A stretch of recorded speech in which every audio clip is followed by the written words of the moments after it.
Sherlock আমাকে দেখে সব বলে দিল। বৃষ্টিতে ভিজে যাওয়া, বাড়িতে রাখা সুন্দরী কাজের মেয়ে,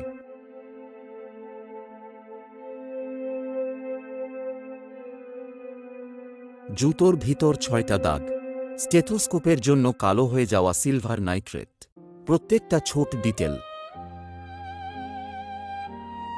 আমি অবাক হয়ে গেলাম।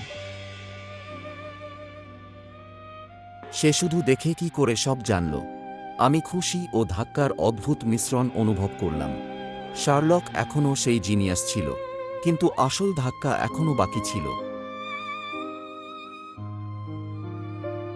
একটা মোটা গোলাপি চিঠি এলো।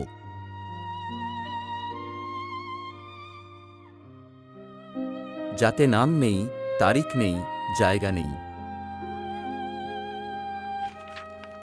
শার্লক সেটা তুলে নিল।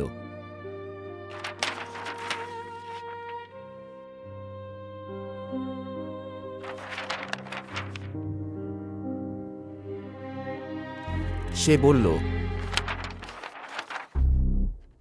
লেখাটা খুব জটিল। কাগজও সস্তা নয়। ইংল্যান্ডে এই কাগজ পাওয়া যায় না। এটা প্যাকেওয়ার। দেখো, ছোট জি, বড় ই, পি, আরেকটা বড় জি, ছোট। এটা গেজেট শ্যাফট, যেমন আমরা লিখি কোম্পানির জন্য। জার্মানরা গেজেট শ্যাফট লেখে। পি মানে প্যাপিয়ার, কন্টিনেন্টাল গেজেট, পুরনো টাইপ, বিখ্যাত পেপার ফ্যাক্টরি। তাই এই কাগজ বোহেমিয়ায় তৈরি।